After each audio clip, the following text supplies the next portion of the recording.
Assalamualaikum warahmatullahi wabarakatuh. Hadirin sahabat sekalian, seputar bincang-bincang Ramadan, saya ingin sedikit menyampaikan tentang ayat-ayat Allah. Jadi sebenarnya dalam Islam itu ada perintah, ada larangan.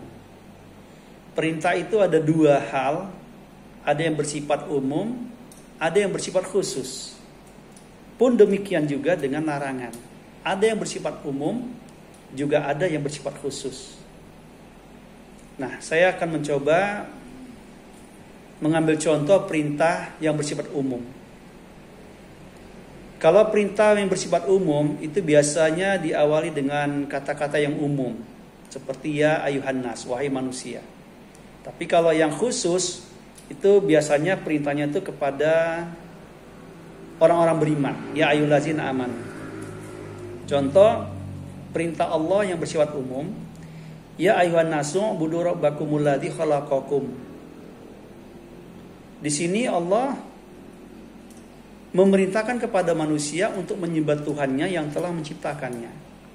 Jadi Allah menyuruh seluruh manusia untuk menyembah Tuhan yang telah menciptakannya.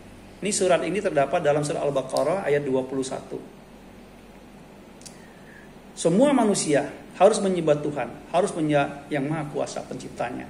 Jadi ayat ini bersifat umum, semua manusia untuk menyembah Tuhan yang menciptakan dia. Ada ayat yang memerintahkan secara khusus, seperti dalam surah Al-Baqarah yang sekarang sedang kita lakukan, yaitu tentang puasa. Surah Al-Baqarah ayat 183. Ya ayyuhallazina amanu kutiba alaikumusiyam. Wahai orang-orang yang beriman, khusus dia hanya orang-orang beriman, tidak semua manusia, tapi hanya untuk orang-orang beriman. Untuk melaksanakan puasa. Telah diwajibkan puasa atasmu sebagaimana telah diwajibkan oleh orang-orang sebelum kamu supaya kamu bertakwa. Ya ayyuhallazina amanu kutiba alaikumusiyam kama kutiba alal ladzina min qablikum la'allakum tattaqun. Itu tentang perintah. Sekarang kita mengkaji tentang larangan. Larangan Allah itu juga ada dua. Ada yang bersifat umum, ada yang bersifat khusus. Larangan Allah yang bersifat umum ini terdapat dalam surat Al-Isra ayat 22. Di sana berbunyi begini, wala takullahuma uf, dan janganlah kamu berkata kepada kedua orang tua, kepada orang tuamu. Seluruh manusia dianjurkan atau dilarang untuk berkata kepada orang tuanya. Termasuk membentaknya tidak dibolehkan. Berkata saja tidak boleh, apalagi membentak. Ini larangan yang bersifat umum. Untuk tidak berkata dan membentak kepada kedua orang tua kita. Ada larangan yang lebih tajam, yaitu larangan secara khusus. Larangan ini hanya untuk orang-orang yang beriman. Contohnya di dalam surat Al-Maidah ayat 90. Ya ayyuhallazina amanu innamal khamru wal maisir wal ansab wal azlam rijsum min amali syaiton fajtanibuhu la'allakum tuflihun. Ayat ini melarang secara khusus kepada orang-orang beriman. Ya ayyuhallazina amanu innamal khamru, sesungguhnya khamar, wal maisir, judi, wal ansab, menyembah untuk berhala, wal azlam, mengundi nasib dengan anak panah, rijsun min amali syaiton, itu adalah perbuatan syaitan. Khamar ini pengertiannya luas, karena khamar itu tidak hanya bersifat cair, ada yang bersifat serbuk, ada yang bersifat padat.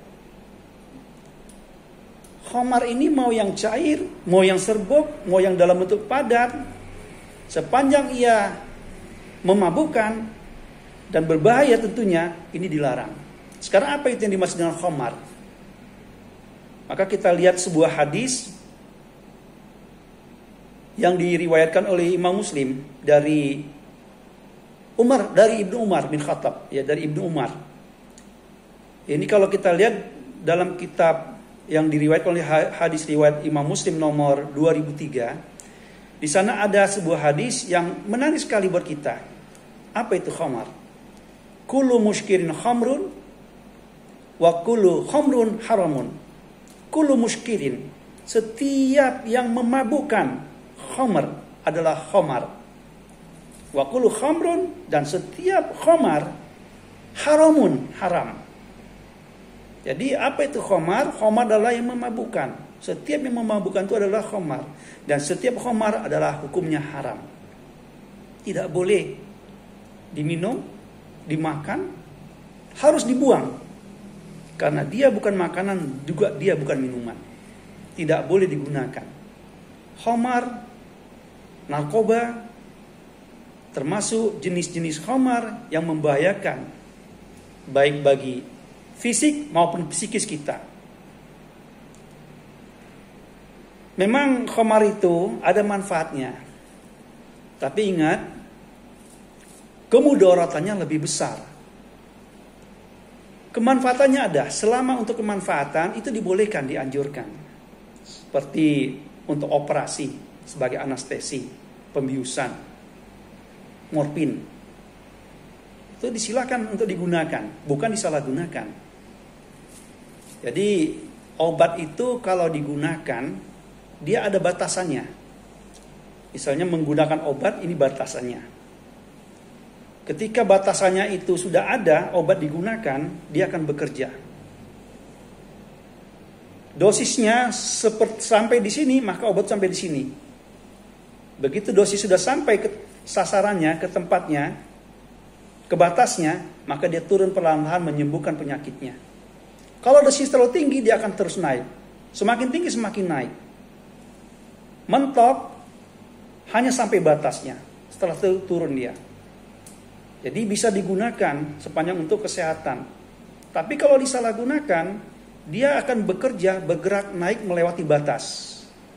Kalau sudah melewati batas seperti ini, maka bukan obat yang dia dapat, tapi akan menjadi toksin, penyakit, racun. Ini berbahaya. Sehingga apa yang terjadi? Kerusakan otak, saraf pusat. Apabila menyalahgunakan narkoba, atau menyalahgunakannya dengan mengkonsumsi jauh lebih banyak, tidak sesuai dengan dosis.